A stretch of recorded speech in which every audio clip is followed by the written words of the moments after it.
Subscribe करें हमारा official YouTube channel और बेल आइकन दबाकर पाएं सभी नोटिफिकेशन। लखीमपुर खीरी का एक हिस्सा जो दंगल के लिए जाना जाता था, वो हिस्सा आज हिंसा के लिए जाना जा रहा है। उसकी पहचान हिंसा के तौर पर हो रही है, क्योंकि यहां पर हुआ ही कुछ ऐसा है। अब ऐसे में इस हिंसा के पीछे के सच को टटोला जा रहा है, खोजा जा रहा है, क्योंकि किसानों का प्रदर्शन और सियासी लोगों का जुड़ा होना अपने आप में बहुत सारे सवाल खड़े कर रहा है। लेकिन जिस तरह से हिंसा हुई और हिंसा के बाद जो सियासत अब शोर कर रही है, रुख बदल रही है, उसमें भी कई सवाल छिपे हुए हैं। क्या इसे वोट में बदलने की कोशिश है? क्या इसे सियासी फायदा उठाने की कोशिश हो रही है? क्योंकि हालांकि एफआईआर दोनों तरफ से दर्ज की गई हैं एक दूसरे पक्ष पर, लेकिन उन सब के बावजूद भी एक धड़ा ऐसा जिसमें नाम आता है केंद्रीय गृह राज्य मंत्री अजय मिश्रा टेनी का, मामला उनसे जुड़ा हुआ है। जो एफआईआर दर्ज हुई है वो उनके बेटे के खिलाफ, और तमाम 14-15 लोग उसमें और हैं, लेकिन उसमें यह कहा गया कि एफआईआर में मंत्री जी का नाम भी है। अब ऐसे में इस पूरे मामले की जांच कैसे होगी? फौरी तौर पर सरकार और किसानों के बीच में समझौता यह हो गया, जिस मुआवजे की मांग की जा रही थी उस मुआवजे को दे दिया गया है। मृतकों के परिवार वालों को 45 लाख रुपए का मुआवजा दिया जाएगा। सरकारी नौकरी की बात भी राज्य सरकार की तरफ से की गई है, और 8 से 10 दिन यानी कि एक हफ्ते में जो तमाम आरोपी होंगे इस पूरे मसले पर, उनको पकड़ लिया जाएगा, गिरफ्तार कर लिया जाएगा। जानने और समझने की कोशिश करेंगे इस पूरे घटनाक्रम को, इस हिंसा को, आखिर ये चिंगारी शोलों में तब्दील कैसे हो गई। अमित नेहरा जी हमारे साथ जुड़ रहे हैं, विश्लेषक के तौर पर, सियासत को भी समझते हैं और किसानों को भी और उनके आंदोलन को भी बेहतर तरीके से बता सकते हैं। स्वागत भी है आपका नेहरा जी। और तीखा सवाल यह कि लोकतांत्रिक देश में कहीं लोकतंत्र को कुचला जा रहा है, कहीं लाठी डंडों से पीटा जा रहा है, दोनों पक्षों की बात इसमें आ गई। किस तरीके से आप देखते हैं? अभी मेरा फोन डिस्कनेक्ट था, अभी जस्ट अभी कनेक्ट हुआ है। सवाल फिर दोहराएंगे? नेहरा जी, आप तक आवाज पहुंच रही हो तो आप जवाब दे सकते हैं सर। हाँ, एक बार दोबारा रिपीट करें, अभी फोन कटा हुआ था मेरा। जी नेहरा जी, लखीमपुर खीरी वाला जो मसला है, जहां पर अब सियासी रुख हो रहा है, सियासतदान पहुंचना चाहते हैं, विपक्ष वाले भुनाना चाहते हैं, और सरकारों की चुप्पी है, जांच की बात हो रही है, इस पूरे घटनाक्रम को कैसे देखा जाए? देखिए, सीधा सीधा ये तो मामला एक नरसंहार का मामला है। प्रदर्शनकारी जो थे वो प्रदर्शन कर रहे थे, उन्होंने पहले अल्टीमेटम दे दिया था। उससे पहले अल्टीमेटम केंद्रीय गृह राज्य मंत्री ने दिया था कि हमारे यहाँ आप बात बता के देखें कि मैं एमपी और गृह मंत्री होने के अलावा भी बहुत कुछ हूँ। तो उन्होंने प्रोवोक किया था, उनको एक तरह से उकसाया था कि आप यहाँ पे, तो वो के लिए कि हम यहाँ पे प्रदर्शन करते हैं, जो ये उप मुख्यमंत्री है उनका हेलीकॉप्टर उतरने नहीं देंगे जी। और उसके बाद जब वो वापस जा रहे थे प्रदर्शन करके, तो पीछे से जिग-जैग करके गाड़ी चढ़ाना उससे, और फिर जो हिंसा हुई वो कुछ दिए गए। एक तो होता है कि रोड रेज, यानी एक तो होता है मौत, उसके नीचे आके मौत होगी, लेकिन ये हत्या। तो उसके बाद प्रदर्शनकारी भी उग्र हुए, उन्होंने भी मारा। कुल मिला के ये हुआ जो मामला था। लेकिन उसके बाद जो हुआ, आप जो कह रहे हैं, आप जानना चाह रहे हैं, वे जो विपक्षी पार्टियां हैं, विपक्षी हैं, उनका तो राजनीति करना है, उनको तो वोट दिखते अपने यहाँ।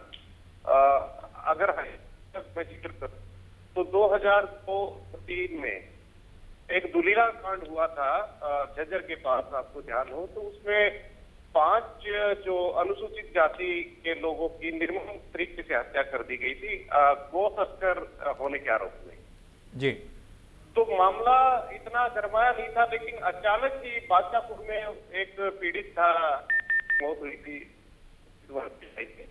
तो अचानक वहां पे बिना किसी इंटीमेशन के सोनिया गांधी पहुंच गई थी जी। तो उससे क्या हुआ था कि वो मामला पूरे प्रदेश के साथ देश विदेश में भी चला गया था, उसकी गूंज जी। और उसकी परिणति ये हुई कि अंततः यहाँ पे चौटाला गवर्नमेंट थी, तो होना पड़ा था 25 उनको।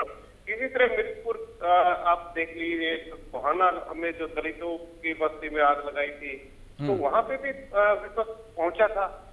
कुछ बीजेपी वाले भी पहुंचे थे, 40 का टाइम था। तो ऐसी जो घटनाएं होती है उसमें वक्त का जाना एक सामान्य प्रक्रिया है, सामान्य घटना है जी। लेकिन यहाँ पे अगर बीजेपी ये कह रही है कि हम नहीं जाने देंगे, तो भी वो लोकतंत्र की हत्या है। ये पहले तो एक नरसंहार हुआ है। और नेहरा साहब, मैं आपके पास आऊंगा, और भी कई सवालात हैं और जिनका जवाब खोज रहा है पूरा देश आज। ये जानना चाहता है कि आखिर ये हिंसा और ये मौतों और इनके लिए जिम्मेदार किसे ठहराया जाए। कमल सोही साहब भी हमारे साथ बीजेपी की तरफ से जुड़ रहे हैं। कमल जी, एक सीधा सा सवाल है। सुप्रीम कोर्ट आज सुनवाई कर रहा था महापंचायत की याचिका पर, और उसने एक सख्त टिप्पणी की। वो टिप्पणी ये कि प्रदर्शन की बात होती है, आंदोलन की बात होती है, सब चीज़ें ठीक है अपनी जगह पर, शांतिपूर्ण प्रदर्शन की बात कही जाती है, लेकिन जब ऐसी हिंसाएं होती हैं जहां पर लोग अपनी जान गंवाते हैं, उसकी जिम्मेदारी कोई लेने को तैयार नहीं है। ना किसान संगठन जिम्मेदारी लेता है, ना स्थानीय प्रशासन जिम्मेदारी लेता है। और ये लखीमपुर वाली जो हिंसा आज हुई है, लखीमपुर खीरी की, अब इसे किस चश्मे से देखा जाए? ये क्यों हो गई? किसने ये कर दी? अगर ये एक साजिश है तो साजिश का इनपुट खुफिया विभाग को, प्रशासन को क्यों नहीं था? यहाँ पर ऐसी घटना घटने वाली है, कुछ लोग ये कह रहे हैं कि कुछ अराजक तत्व वहां मौजूद थे। देखो, पहले तो मैं आपको पंकज जी कहना चाहता हूं कि ये जो घटना हुई है बड़ी ही अफसोसजनक है, निंदनीय है, और इसका जितना अफसोस हमें करना चाहिए बीजेपी उसका अफसोस करती है जी। लेकिन ये घटना क्यों हुई है, इसके पीछे के कारण देखिए।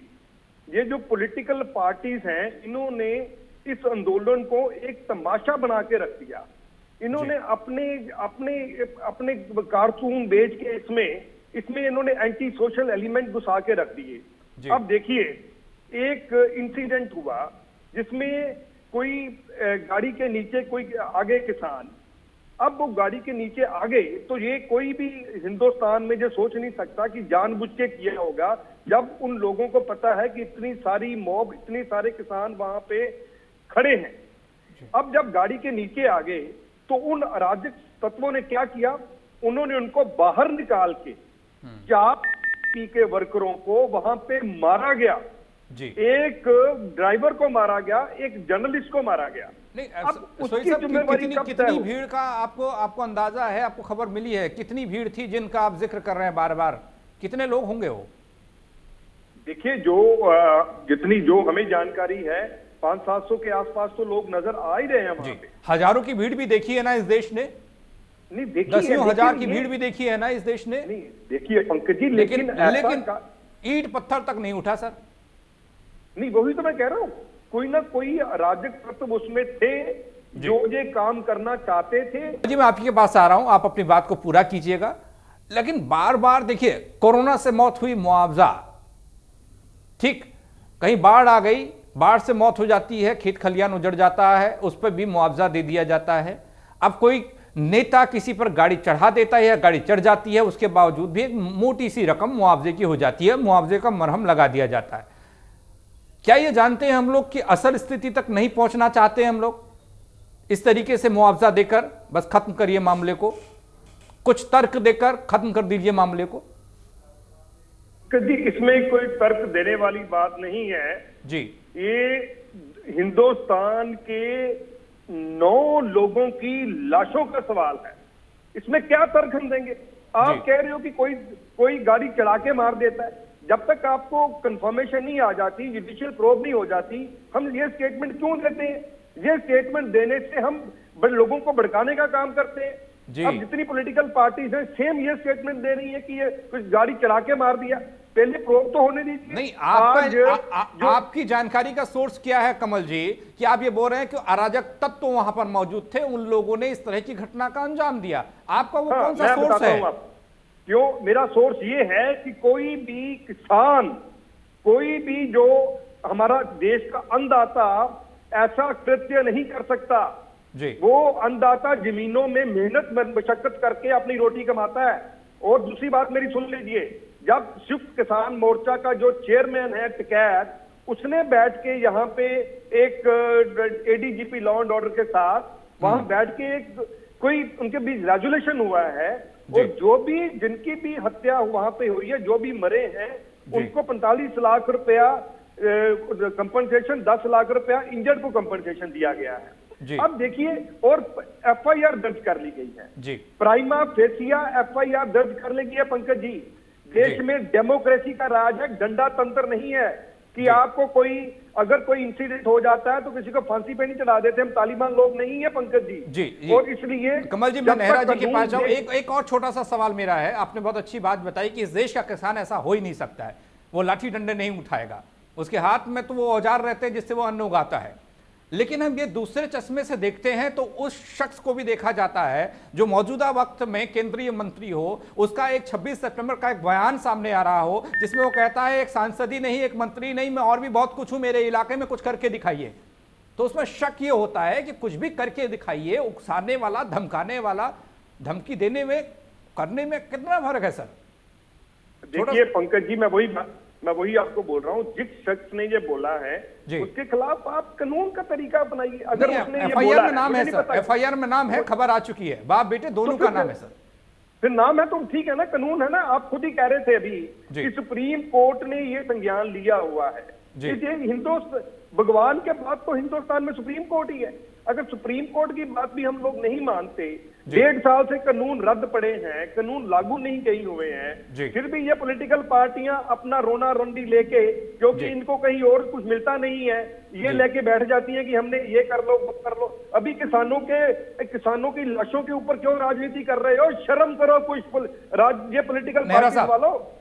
नेहरा जी, कमल जी की बातों को आप किस तरीके से देखते हैं? और मौजूदा वक्त में देखिए, जो मर गया उसके लिए ना आंदोलन कोई मायने रखता है, ना कोई सरकार, ना कोई प्रशासन, ना कोई सियासी दल, और जिस परिवार ने अपनों को खोया उनके लिए भी कोई मायने नहीं रखते हैं।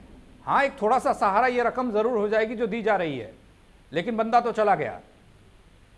देखिए पंकज, जिस व्यक्ति को ये नहीं पता है कि भगवान के बाद सुप्रीम कोर्ट है इस देश में, तो उससे थोड़ा सा मैं ये आग्रह करूंगा कि थोड़ा सा हमारे जो पॉलिटिकल सिस्टम को पढ़े, एक अध्ययन करें जी। सुप्रीम कोर्ट सर्वोच्च नहीं है, सुप्रीम कोर्ट से बड़ी है हमारी संसद, और संसद से ऊपर है हमारा संविधान। क्योंकि अगर सुप्रीम कोर्ट कोई फैसला देती है तो संसद उसे पलट सकती है। आपने शाहबानो प्रकरण पढ़ा होगा, सुना होगा। सुप्रीम कोर्ट ने जो निर्णय दिया था उसको संसद ने पलट दिया था जी। अभी आपने साल भर पहले, साल 1.5 साल पहले SC/ST एक्ट के बारे में सुप्रीम कोर्ट ने अपनी राय दी थी, सुनाई थी कि आप किसी SC/ST एक्ट में सीधे आप प्राथमिकी FIR दायर नहीं कर सकते, दर्ज नहीं कर सकते, तो संसद ने उसको पलट दिया था। जी सर। तो सुप्रीम कोर्ट बड़ी कहाँ है? सुप्रीम कोर्ट से बड़ी है संसद। संसद कानून बनाती है और सुप्रीम कोर्ट की जिम्मेदारी इतनी है कि उस कानून को लागू कराए, वो देखे कि ये कानून ठीक से लागू नेहरा है या सर, नहीं। जो आप तर्क दिए जा रहे हैं, बस हम ये जानना चाहते हैं। देखिए, नुकसान हो गया, हिंसा हो गई, आग लग गई, आग में झोंक दिया गया, अब तो सियासी रोटी सेकी जाएगी, ये आप बेहतर जानते हैं और मैं भी बेहतर जानता हूं। ऐसे मसलों पर लोग पर्दा डाल देते हैं। बहुत सारे ऐसे केसेस हैं जहां पर त्वरित तौर पर सब पहुंचना चाहते हैं, उसके बाद कोई नहीं पूछता वहां पर क्या है, उनका हाल कैसा है, वो जी रहे हैं, मर रहे हैं, उनके परिवारों का हाल क्या है, कोई नहीं पूछता सर। बिल्कुल बिल्कुल। अब ये बात यहाँ पे आई कि हम ऐसा नहीं कर सकता, तो उसका जवाब भी ये है कि किसी देश के केंद्रीय गृह मंत्री का बेटा भी ऐसी हरकत नहीं कर सकता। ऐसी गिरी हुई ओछी निंदनीय है। अगर वो नहीं चला रहा था तो ये थोड़ा सा बताएं कि मुआवजा किस लिए दिया जा रहा है डिसीज को, मृतकों को, उनको नौकरी क्यों दी जा रही है, ठीक है ना। अगर ये सिर्फ रोड रेज का मामला है या फिर एक जो 304A होती है, जो गैर इरादतन हत्या होती है, जो आमतौर पर जो दुर्घटनाओं में दर्ज की जाती है, आपको पता होगा पंकज जी, आप रोजाना खबरें दिखाते हैं कि जो अचानक अपने आप से कैसे हो जाते हैं असावधानी से, जो 120 तो उसमें 304, ये 302 का मुकदमा है, जिसमें सीधे तौर पे ये है कि हत्या का मामला है, और आप ये कह रहे हैं कि ये ऐसा नहीं है। नहीं सर, 220B का अगर 220B में भी दर्ज होता है, उसमें भी तो आप शामिल ही हो गए ना, साजिश तो आपने करी है। 220 कौन सा? 120B होता है, 120B शामिल होना। जी। नेहरा साहब, एक छोटा सा रिएक्शन आपसे इस बात को लेकर। अब मंत्री हैं केंद्रीय मंत्री अजय मिश्रा जी, टेनी साहब, और एफआईआर में नाम सामने आ गया, उनके बेटे को मुख्य आरोपी एफआईआर में बनाया गया है। और ऐसे में जांच होगी, उस जांच की विश्वसनीयता पर हम भरोसा कर सकते हैं? कोई अधिकारी या कोई मंत्री अपने पद में रहते हुए क्या सही जांच की उम्मीद हम कर सकते हैं? अक्सर ऐसा होता है कि वो लोग कहते हैं कि दबाया जा सकता है या फायदा उठाया जा सकता है, आपको क्या लगता है?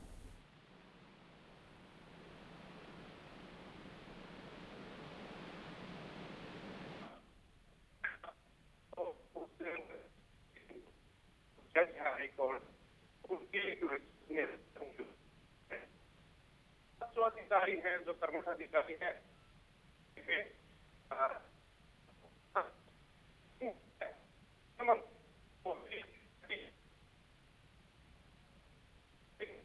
तकनीकी व्यवधान, थोड़ा आवाज साफ नहीं आ पा रही है भाई साहब आपकी। थोड़ा सा मैं आपके पास आऊंगा, लेकिन ये जवाब आपसे लूंगा। सोई साहब, आपको भी इतना तजुर्बा और अनुभव और तमाम केसेस हमारे सामने हैं, लेकिन उन सब के बावजूद भी हम एक साफ और सुथरी पारदर्शी जांच देख पाएंगे या फिर नहीं? देखिए, आपको न्यायपालिका के ऊपर भरोसा रखना चाहिए। और जब एक हाई कोर्ट के रिटायर्ड जज को जुडिशियल प्रोब दी गई है, और ये भी किसान मोर्चा के कहने पे ही दी गई है, और ये भी आप देखिए कि जब एफआईआर में नाम भी उनके कहने पे आ गया है, तो आपको we should all trust our institution. अब अगर हम इंस्टीट्यूशंस के ऊपर ही भरोसा नहीं रखेंगे तो फिर तो किस पे भरोसा रखेंगे? इसलिए आप भरोसा रखिए, बिल्कुल ये सरकार सुनिश्चित करेगी कि दूध का दूध और पानी का पानी निकल के सामने आए। और जो भी हमारे नुकसान हुआ है उसमें आपको ये भी याद रखना चाहिए कि एक हमारे जर्नलिस्ट फ्रेंड की जान भी गई है, 4 उसमें बीजेपी के वर्कर भी मारे गए हैं, 4 हमारे अन्नदाता किसान ब्रदर भी मारे गए हैं। तो इनकी हमें तो किसका आप सभी लोगों से पत्रकार की जान भी चलेगी। मेरे को थोड़ा सा जानकारी कम है सोई साहब, ये जान गई तो जरूर है, लेकिन जो मुआवजा दिया जा रहा है 45 लाख मुआवजा मृतकों के परिवारजनों को, क्या इसमें वो पत्रकार का नाम भी शामिल है, उसके परिवार का नाम शामिल है, उन बीजेपी के कार्यकर्ताओं का नाम भी शामिल, सभी को ये दिया जा रहा है ना? मिलेगा, आर्थिक मदद दी जाएगी? मेरे मुताबिक तो सभी को मिलना चाहिए कि इसमें जान की कीमत अगर अब जान गई है और जान के उसका मुआवजा दे रहे हैं तो सभी को मिलना चाहिए। जान की कीमत तो लगाई नहीं जा सकती, लेकिन उनके जो छोटे छोटे बच्चे लग रही है सर, लग रही है, सवाल इसीलिए था, लग रही है सर जान की कीमत। मैंने बताया ना, बाढ़ से मौत होती है तब मुआवजा देकर बंद कर दिया जाता है। देखिए, हो गई, व्यवस्थाएं सही नहीं होती, उन व्यवस्थाओं को दुरुस्त नहीं किया जाता। हर साल बाढ़ आती है और हर साल वही परेशानियां झेलनी पड़ती हैं, मौत होती है। कोरोना में लोगों की मौत हुई, उसमें भी किसानों की मौत हुई, उस पर भी मुआवजा दे दिया गया। अब इस मामले पर भी मुआवजे का मरहम लगाया जाए। नेहरा साहब, आप तक आवाज आ रही हो तो आप जवाब दे सकते हैं सर, प्लीज।